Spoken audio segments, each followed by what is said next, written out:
عمل پسند ہے جو مسلسل کیا جائے اور کنٹینیوٹی کے ساتھ کیا جائے، باقاعدگی کے ساتھ کیا جائے، خواہ وہ چھوٹا ہو. الحمدللہ انشاءاللہ آج کی کلاس کا آغاز کرتے ہیں. اعوذ باللہ من الشیطان الرجیم، بسم اللہ الرحمن الرحیم. رب اشرح لی صدری ویسر لی امری واحلل عقدۃ من لسانی یفقهوا قولی. ربنا زدنا علما اللهم فقهنا في الدين اللهم انفعنا بما علمتنا وعلمنا ما ينفعنا وزدنا علما. لا الہ الا انت سبحانک انی کنت من الظالمین. اچھا یہ بتائیے آپ سب کیسے ہیں؟ سب بتائیں ٹھیک ہے سب آپ؟ الحمدللہ. اللہ سبحانہ وتعالیٰ آپ کو، آپ کے گھر والوں کو، سب کو عافیت کے ساتھ رکھیں، آمین. اچھا ابھی اس وقت آپ سب کیا کر رہے ہیں یہ بتائیے. سب لکھیں کہ اس ٹائم پہ آپ سب کیا کریں. ماشاءاللہ جو 35 لوگ نظر آ رہے ہیں ہمارے جو سب جو اسٹوڈنٹس ہیں الحمدللہ. آمین. تسلیم. کوئی ایسے بھی ہیں جو اس وقت نور آبکار میں ہے؟ اچھا لسن کر رہی ہیں آپ، صحیح. اور اس ٹائم پر نوٹ بک لے کر بیٹھی ہوں خدیجہ، بارک اللہ فی. الحمدللہ عذرا نے بھی لکھا ہے. ایسا تو نہیں ہے کہ اس وقت اگر صبح آپ کے ہاں ہے تو آپ اس وقت ناشتہ کر رہے ہیں یا کھانا بنا رہے ہیں یا پھر اس وقت بالکل بس چلتے پھرتے کلاس لے رہے ہیں؟ ایسا تو نہیں ہے نا؟ دیکھیے ہم ہمیشہ علم کے حوالے سے بات کرتے ہیں نا، اور ہم بہت دفعہ ڈسکس کر چکے ہیں. اگر ہم یہ چاہتے ہیں کہ علم ہمارے اندر جذب ہو جائے، ایک تو وہ ہے جو انفارمیشن ہم سارا دن لیتے ہیں نا، آپ ٹی وی سے لیتے ہیں، آپ نیوز سنتے ہیں، آپ اپنے فون پر ڈفرینٹ چیزیں دیکھ رہے ہوتے ہیں سم ٹائمز. تو یہ تمام چیزیں اس طرح سے آپ کو علم نہیں دیتی جس طرح آپ ایک طالب علم کی حیثیت سے ایک کلاس میں بیٹھ کر باقاعدہ علم حاصل کرتے ہیں. ایگری کرتے ہیں آپ سب اس بات سے اور محسوس کرتے ہیں اس ڈفرینس کو؟ ایک طالب علم کیسا ہوتا ہے؟ ایسا تو نہیں ہوتا کہ ہم کلاس لینے کے لیے آ جاتے ہیں لیکن ہم اوور آل اس کے لیے ریڈی نہیں ہوتے، یا ہم بیٹھ کر اس انداز سے جسے ہوتا نا جذب ہو کے پڑھنا، آپ کا ذہن، آپ کا دل مکمل طور پر فوکس ہو، نہ کہ آپ یہ سوچ رہے ہوں کہ آج میں شام کو کیا پکاؤں گی، یا پھر یہ کہ آج میری کیا کیا اور کام ہوں گے، یا کل مجھے کیا کرنا ہے، یا مجھے شاپنگ کے لیے جانا ہے اور مجھے یہ چیز کرنی ہے، وہ کام. تو اگر ہمارا دل بہت ساری چیزوں سے بھرا ہوا ہوتا ہے، اور آپ نوٹس کریں کیونکہ ہم سب انسان ہیں نا، کبھی کبھی ایسا بھی ہوتا ہوگا کہ آپ بہت ایکٹیو ہوں گے اور بہت جذب کے ساتھ سنیں گے، اور کبھی کبھی ایسا بھی ہو سکتا ہے کہ آپ کے ذہن میں کوئی پریشانی چل رہی ہو کہ کوئی ایسی چیز جو آپ کو فوکس کرنے میں مانی ہو رہی ہے. ایسا ہوا ہے کبھی آپ سب کے ساتھ؟ ایسا سم ٹائمز ہو جاتا ہے نا کہ بعض اوقات آپ کوشش کرتے ہیں لیکن آپ سے فوکس نہیں ہو پاتے. ایسے میں کثرت سے استغفار، کیونکہ علم کے راستے میں ہمارے گناہ رکاوٹ بنتی ہے، اور ایک مومن کو علم حاصل کرنا اتنا پسندیدہ ہوتا ہے کہ وہ کبھی اس سے بھرتا ہی نہیں اس کا دل. آپ سب الحمدللہ ماشاءاللہ آپ سب کو میں بہت ایڈمائر کرتی ہوں کہ تعلیم القرآن آپ سب نے جوائننگ کیا، اور آپ سب ایک سال الحمدللہ آپ کا گزر چکا ہے، اور سیکنڈ ایئر الحمدللہ ہمارا شروع ہو چکا ہے. تو آپ نے علم کو ایسا نہیں لینا کہ جب ہم شروع میں کوئی چیز لیتے ہیں تو بہت شوق سے لیتے ہیں، اور جیسے جیسے وقت گزرتا جاتا ہے ہمیں وہ چیز کی، اس کی قدر اور اس کی اہمیت ہمارے دل میں کم ہوتی رہتی ہے. اکثر ہوتا ہے نا کہ جیسے پہلے دن کی دلہن ہے اور پھر جو اس کے بعد جو وقت گزرتا ہے تو وہ بات نہ رہی. تو ایسا نہ ہو کہ ہمیشہ قرآن کی محبت اور آپ کی جو یہ کلاس ہے اس سے محبت کریں، اس کی آپ کے لیے پہلے دن کی طرح فریش ہو. اور کبھی اگر آپ محسوس کرتے ہیں کہ اس کی قدر آپ کے دل میں کم ہو رہی ہے تو اللہ تعالیٰ سے دعا کریں، کیونکہ جب قدر کم ہو جائے گی تو جو آپ لے رہے ہیں نا اس میں کمی ہوگی. کیونکہ جب علم ہم حاصل کریں ہمیں اس پر عمل بھی کرنا ہے نا.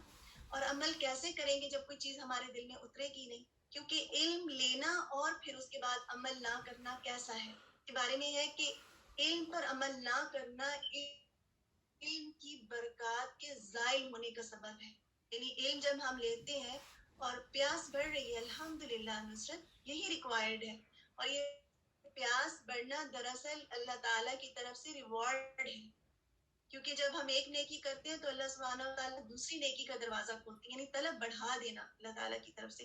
اس پر بھی اللہ سبحانہ و تعالیٰ کا شکر ادا کریں اگر آپ محسوس کرتے ہیں کہ علم کا شوق بڑھ رہا ہے. تو علم پر عمل نہ کرنا علم کی برکات کے زائل ہونے کا سبب ہے. اور روز قیامت کی عمل اس شخص کے خلاف حجت ہوگا. اور بہت زیادہ ہم سب کی ڈرنے کی بات ہے جب ہم دوسروں کو بتاتے ہیں اس کا مقصد کیا ہونا چاہیے. ایک تو یہ کہ اللہ سبحانہ و تعالیٰ مجھے جو عمل میں کر رہی ہوں مجھے اس پر اور زیادہ جماعت دے.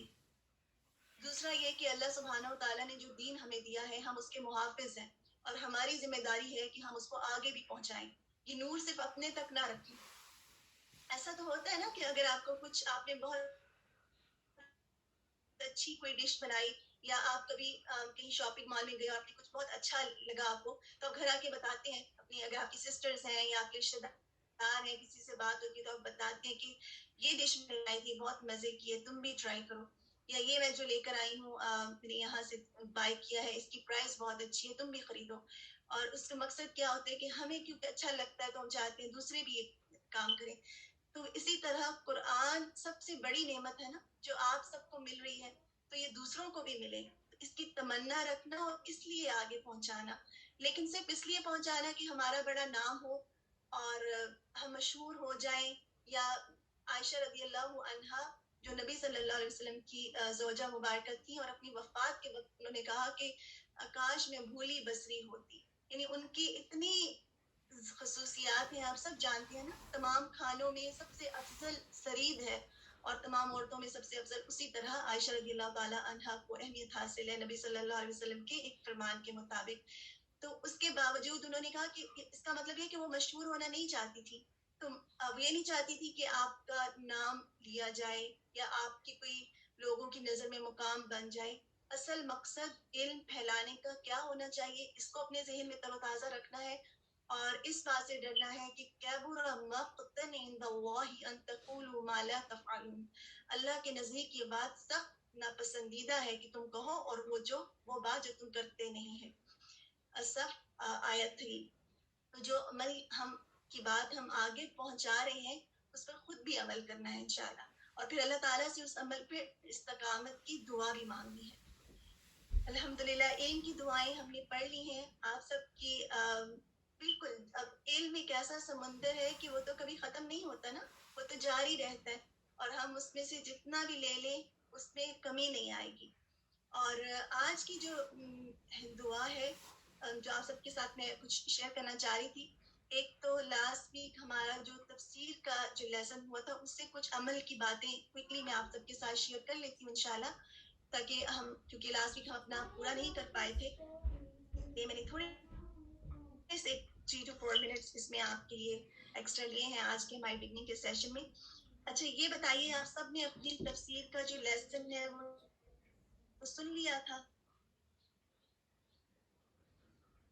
صبح صبح تھکے ہوئے تو نہیں ہے نا. نیکسٹ کی آیات سے آیا 66 ٹو آنورڈز. ٹھیک ہے. اچھا ایک تو اس میں ہم نے یہ سیکھا کہ جس چیز کے بارے میں علم نہ ہو اس کے بارے میں بحث نہ کی جائے. یہ بات آپ سب کو یاد ہے. بعض کا ہم ہر بات میں اپنا حصہ ڈالنا چاہتے ہیں نا تو ضروری نہیں ہے کہ ہر بات میں ہم اپنا حصہ ڈالیں. اور جو علم والے کی پہچان کیا ہوتی ہے کہ بعض کا اس سے پوچھا جاتا ہے. مطلب ایسا نہیں ہوتا کہ اگر آپ کو کچھ علم ہے اور آپ ہر وقت ہی ٹانگ اڑا رہے ہیں ہر چیز میں تو یہ بھی ناپسندیدہ بات ہے. جب آپ کو لگتا ہے کہ آپ کی ضرورت ہے تب وہاں پر جا کر اپنا حصہ ڈالیں. اچھا ایک اور بہت خوبصورت جو مین بات جو میں آپ سب سے کرنا چاہ رہی تھی. ابراہیم علیہ السلام دین حنیف پر تھے. آپ بتا سکتے ہیں دین حنیف کیا ہوتا ہے؟ حنیف پچھلے ویک جو آپ نے تفسیر کی آیات سنی ہے یکسون بارک اللہ فیک. بینا نے بھی لکھا الحمد الحمدللہ.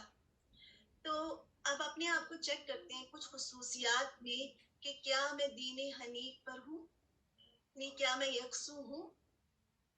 ایک تو یہ کہ قلب سلیم ہونا چاہیے, ایسا دل جو کہ کینہ سے, بغض سے, حسد سے, بندوں کی نفرت سے خالی ہو.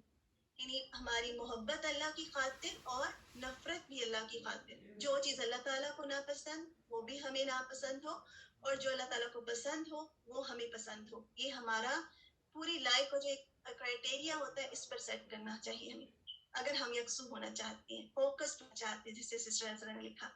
اس کے بعد اللہ تعالیٰ کی پہچان رکھنے والے دین حنیف ہوتے ہیں, کیونکہ وہ اپنے رب کو پہچانتے ہیں اور توحید پر ہوتے ہیں. وہ جانتے ہیں کہ کوئی بھی فائدہ اللہ سبحانہ و تعالیٰ کے علاوہ, اس کی چاہ کے علاوہ مجھ تک نہیں پہنچ سکتا. ٹھیک ہے نا, ایک مومن کا یہ یقین ہوتا ہے. اور کوئی نقصان مجھے پہنچا ہی نہیں سکتا. جو اگر آپ نے کسی کام کا ارادہ کیا ہے, اچھے کام کا, اور آپ کو لگتا ہے کہ نہیں کوئی مجھے روک دے گا اس سے, یا کوئی میرے راستے میں رکاوٹ بنے گا اور میں نہیں کر سکوں گی, تو ایک ایمان والا کیا سوچتا ہے, اللہ کے سوا مجھے کوئی نہیں روک سکتا. اللہ کے سوا کوئی میرے راستے میں اگر رکاوٹ ڈالے گا بھی تو اللہ تعالیٰ اس رکاوٹ کو ہٹا دیں گے. یعنی کوئی نقصان اللہ سبحانہ و تعالیٰ کے علاوہ نہیں پہنچا سکتا. اور دوسروں سے ملنے والی ہر چیز سے ایسا انسان بے نیاز ہوتا ہے. اس کو نہیں ہوتا کہ دوسروں سے مجھے کچھ ملے گا, کیونکہ وہ جانتا ہے کہ تمام خزانوں کا مالک ایک اللہ ہے. تو اس کی نظر اپنے رب پر ہوتی ہے. وہ دوسروں کے ساتھ اچھا کرتا ہے, بھلائی کرتا ہے, خیر کرتا ہے, محبت بھی کرتا ہے, کیونکہ مومن محبت کرنے والا ہوتا ہے. لیکن وہ دوسروں سے اس طرح سے بے نیاز ہوتا ہے کہ ان سے ملنے والی چیزوں سے بے نیاز ہوتا ہے. اس کو دوسروں سے بہت زیادہ توقعات نہیں ہوتی. اور ہمارے بہت سارے دکھ کیوں ہوتے ہیں کہ ہم دوسروں سے بہت زیادہ امیدیں وابستہ کر لیتے ہیں. اچھا, اس کے بعد یہ ہے کہ جس کا دل اللہ تعالیٰ کی طرف متوجہ ہو, اور جس کے دل میں اللہ اور اس کے رسول کی محبت سب سے زیادہ قریب ہو. اچھا, دین حنیف پر اگر ہم بات کرتے جائیں تو یہ بہت لمبا ہے, تو انشاءاللہ کچھ ہی پوائنٹس تھے جو میں نے اس میں شیئر کیا آپ سے. آپ یہ بتا دیجئے کہ ابراہیم علیہ السلام میں سے کون لوگ زیادہ قریب ہیں, گمراہی سے دور سبین, بالکل. کون لوگ ابراہیم علیہ السلام سے زیادہ قریب ہیں؟ پچھلی آیات سے ہم نے دیکھا نا, ان اول الناس بابراہیم للذین اتبعوہ, جنہوں نے ان کی پیروی کی بھی نا, بالکل, جنہوں نے ان کا اتباع کیا. جو لوگ انہی کی طرح یکسو ہو جائیں گے وہ ان کی طرف ہو جائیں گے. اور پھر سب سے پہلے نبی صلی اللہ علیہ وسلم ان کے قریب ہیں, اور اس کے بعد ایمان والے, کیونکہ نبی صلی اللہ علیہ وسلم نے فرمایا حدیث کے مفہوم کے مطابق ہر نبی کے کچھ دوست ہوتے ہیں, نبیوں میں سے دوست ہوتے ہیں. میرے دوست اور میرے رب کے خلیل ابراہیم علیہ السلام ہے. اور آپ کو معلوم ہے کہ ابراہیم علیہ السلام اور نبی صلی اللہ علیہ وسلم اللہ تعالیٰ کے خلیل ہیں, یعنی اللہ تعالیٰ نے ان کو خلیل بنایا ہے. اور ابو بکر رضی اللہ عنہ کے بارے میں نبی صلی اللہ علیہ وسلم نے فرمایا کہ میں ابو بکر رضی اللہ عنہ کو خلیل بنا لیتا, لیکن یہ ہے کہ اللہ تعالیٰ نے مجھے اپنا خلیل بنا لیا, کیونکہ انسان صرف ایک خلیل بنا سکتا ہے.